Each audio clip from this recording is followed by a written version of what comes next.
宗旨啦，同埋目標。咁同埋我哋係希望咧，就係盡量灌輸多啲咧，你哋正確咧就係對癌症嗰個資訊，因為其實坊間有好，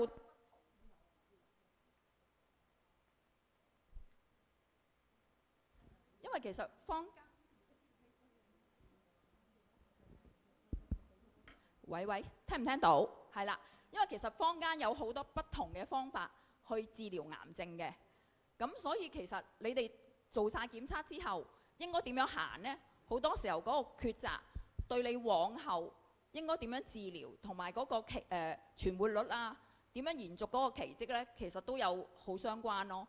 咁所以我哋都希望嚟緊我哋會搞多啲呢一類嘅活動呢，等你哋可以上嚟啦。如果有需要問我哋相關嘅癌症嘅知識呢，我哋都盡量會幫咯。同埋我哋都會喺搞活動嘅時候呢，如果阿李醫生或者我哋腫瘤科義務醫生呢，佢哋有時間嘅話呢，我都希望佢哋可能過嚟10至20分鐘，咁可以解答我哋即時嚟參加嘅病患 Q&A。我哋上個月搞咗個呢，都其實都幾成功咯，好多人都即係有得着咁樣咯。咁同埋今次呢，我哋真係好多謝阿李宇春臨床腫瘤科專科李宇春醫生嘅支援咯。咁所以佢今次呢，就真係肯逗留差唔多2個鐘。咁所以我哋希望呢，你哋珍惜個時間啦，聽佢講解啦，同埋真係我哋陣間有一個醫病對答嘅時候呢，你哋準備啲題目，因為佢4點半就真係要趕住走嘅嚇。咁而家呢，同埋今次我哋都即係好得到雀巢啦，同埋L'Oreal 嗰個贊助。到時候你哋走嘅時候呢，都會係有一啲關於癌症有幫助嘅對皮膚炎啊，同埋呢嗰個營養包，咁你哋可以呢就係攞翻去用咁樣嘅。咁我哋而家熱烈歡迎啊 Dr. Lee。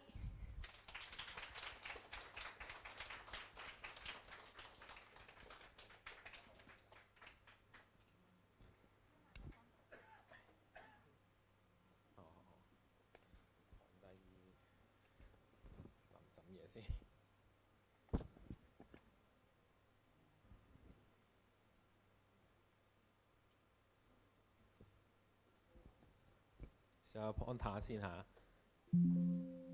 ，Ponta 就呢個，呢個就下一版。OK， 開始。係大家好啊，大家唔安啊。咁啊食完飽飯嚟聽，可能會眼瞓嚇。我盡量講得生動少少。咁啊，始終係病人故事啦，咁啊即係切身嘅，大家亦都即係有血有肉咁樣，希望可以大家即係更加清楚可以了解到究竟我哋嘅基因檢測可以點樣幫助到我哋啲病人呢？咁裡面啲圖咧，有啲咧就係病人嘅，我陳述到嚟，喂係，得咁啊，裡面有啲圖咧就得到病人同意去 po 出嚟嘅，有啲我問唔切咧，我就揾咗啲即係網上嘅圖啦，就唔係真人嚟嘅，咁到時我逐張講。咁我哋就事不宜遲啦。咁我李宇聰醫生啦，臨床腫瘤科嘅專科醫生啦。我哋臨床腫瘤科咧就會做即係化療、免疫、標靶，甚至乎係放射線治療嘅。咁但係我哋咧就唔會做開刀嘅。開刀嗰個就唔係我哋嘅即係個治療即係個範疇裡面啦。咁今日個 topic 咧其實就佢哋建議嘅就係講即係個基因檢測點樣可以改寫生命嘅故事。咁呢個其實比一般嘅題目嚟講係更加難講嘅，咁我第一次講一啲咁即係病人切身嘅一個生命歷程嘅一件事，咁希望大家可以即係欣賞到下最終下。咁啊流程先俾大家知道一般嘅基因檢測係啲乜嘢嚟嘅，做一個初步嘅了解咧，咁先至喺嗰啲個案分享嗰度咧，咁就先至會更加明白得多啲。咁個案分享嘅就一定係肺癌啦，不過有唔同類型嘅肺癌啦。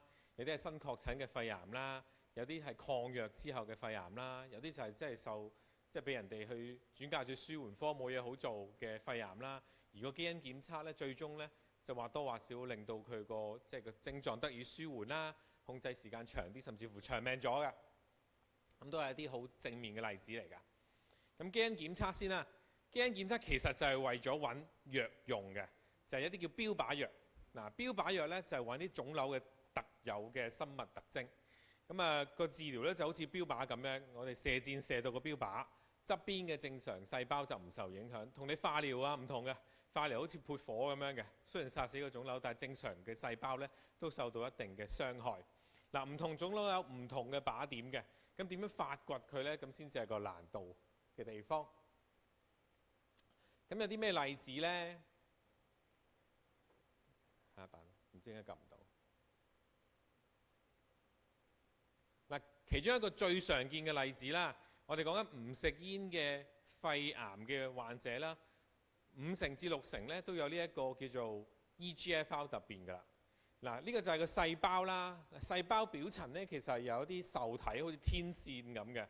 一旦咧受到刺激嘅話咧，就好似呢幅圖咁樣，上面受到刺激，佢就會下面咧有啲信息傳導，令到個腫瘤不停咁生長，唔識壞死、生血管，甚至乎擴散㗎啦。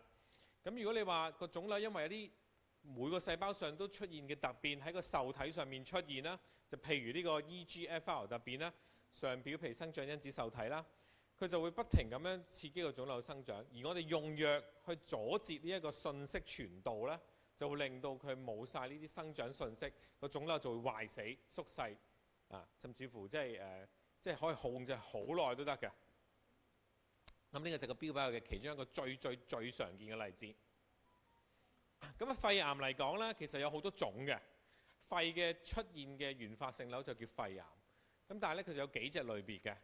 咁啊，大概10% 到啦，就係小細胞性肺癌，望落去好細粒嘅，嗰啲同食煙有關嘅。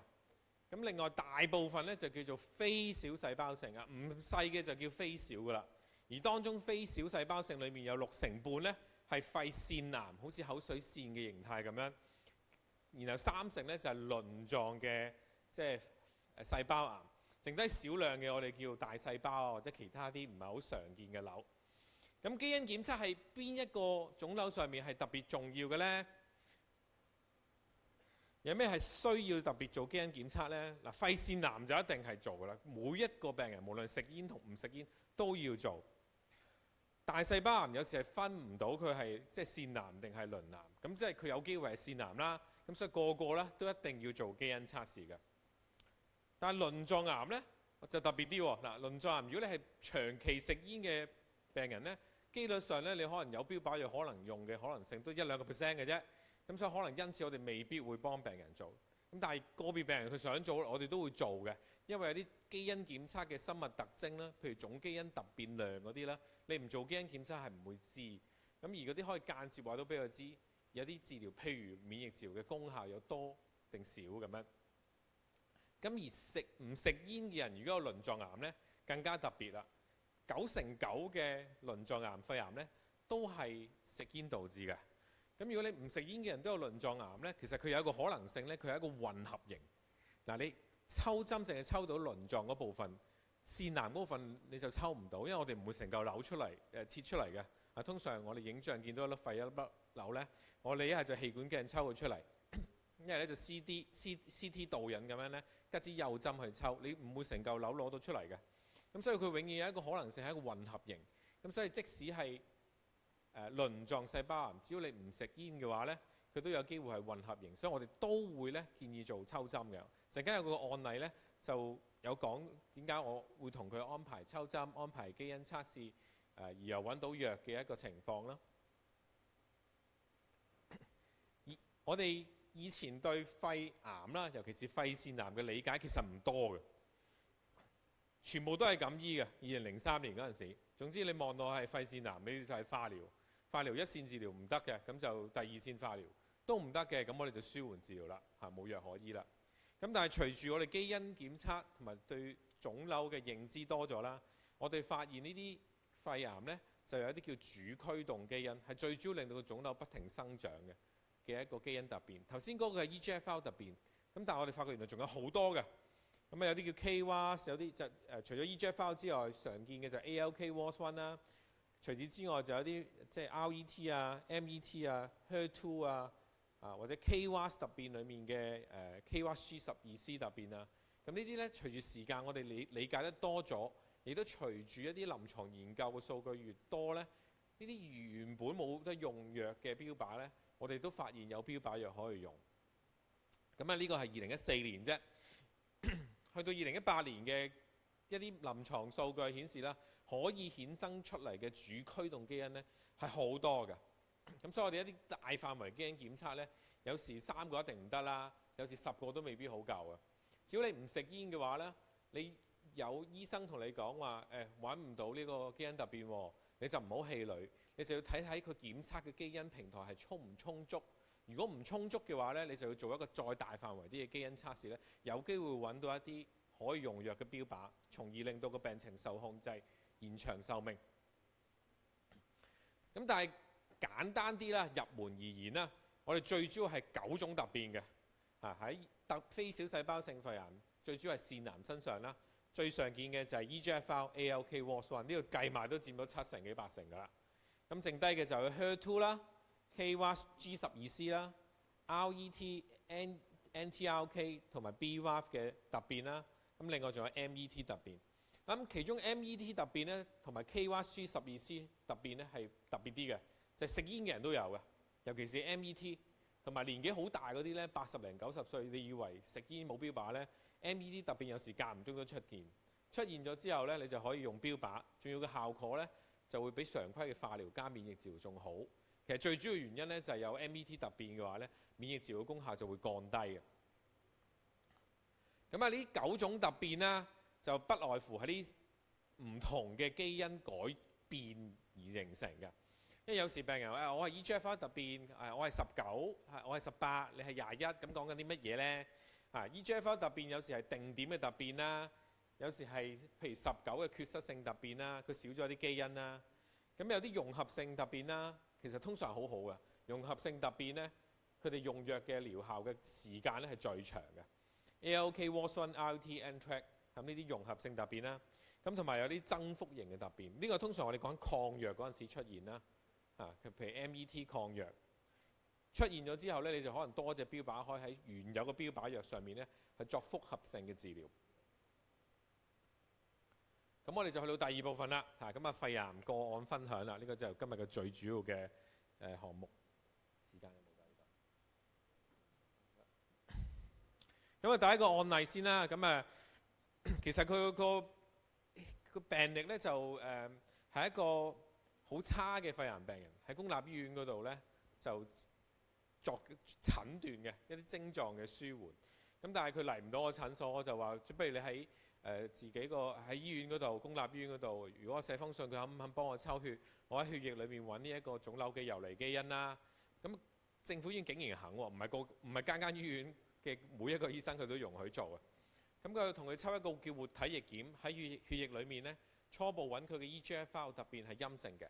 咁另外仲有一個即係50幾個基因嘅另外一個檢測咧，就大概過多幾日先出。咁最終咧佢就揾到呢個 ALK 嘅基因突變，而係用藥嘅。咁ALK 突變如果真係不幸有啦，即係肺癌不幸有，但係你有個 ALK 突變咧，我哋叫做不幸中嘅大幸。點解咧？因為 ALK 嘅突變係最容易醫嘅。我哋點樣改寫生命啊？最主要就係令到個病人長命啲。如果喺 ALK 突變嘅情況之下咧，我哋食一隻口服標靶藥洛拉替尼作為第3代嘅標靶藥去應用嘅話，佢個控制中位數，即係啲 X 軸就係個覆診嘅時間 ，Y 軸就係個腫瘤變差嘅時間。我哋喺50% 嗰度拉條橫線過嚟咧，佢個控制中位數係超過5年。即係我純粹每日食一粒藥，佢可以控制超過5年嘅。咁我哋以前話癌症就即係不治之症，好多人印象幾個月啦、1年就走咗。咁但係如果你係 ALK 類型嘅肺癌嘅話咧，你講緊一隻藥控制係超過5年，甚至乎10年以上都大把嘅。咁所以你話即係影響到個即係生命係爭幾遠咧？如果你唔努力去發掘呢啲突變嘅話咧，你就會喪失咗一個非常之有效控制腫瘤嘅機會啦。咁我哋平時食標靶藥食到咁上下，好多時都會抗藥嘅。老實講，大部分都會抗藥嘅，極少可食10年、20年都冇事㗎。咁但係抗藥嘅原因呢，我哋發覺呢就唔係一定淨係原本嘅基因突變上嘅。譬如我 EGFR 基因突變，佢喺突變上面可能衍生其他突變，令你對原本標靶藥抗藥。但佢可以係同 EGFR 突變係冇關嘅。細胞上面呢啲天線呢，唔係淨係得 EGFR 嘅。其他嗰啲咩 HER2 啊、MET 啊、FGFR 啊，或者所有嘅融合性突變啊，我哋都見過嘅。咁如果我哋出現呢個抗藥嘅基因，而又可以用藥嘅話呢，我哋就可以做一個複合性嘅治療啦。即係譬如我既食呢個 EGFR 突變嘅標靶，亦食呢一個 MET 嘅抑制劑，或者佢有 BRAF 突變嘅，我哋就 BRAF 嘅標靶藥作複合性治療。BRAF 甚至乎要2隻標靶藥，所以你計埋係3隻標靶藥一齊醫都得嘅，都得嘅。咁但係你要理解呢個抗藥基因呢，你就要喺抗藥嘅情況之下作一個重新嘅組織抽針，然後先至可以知道究竟佢係咩抗藥嘅原因。咁呢個就第一線嘅奧希替尼嘅標靶藥抗藥啦。MET 嘅增幅情況，我哋自己睇呢，其實有20零個%嘅，咁啊唔係咁少嘅啫。咁其他嗰啲呢，就各自都有可能出現。大概啦，3個裏面有1個啦。喺抗藥嗰陣時，如果我哋認真咁樣去做基因測試，睇睇有冇抗藥原因呢，其實我哋仲有其他標靶藥可以用嘅。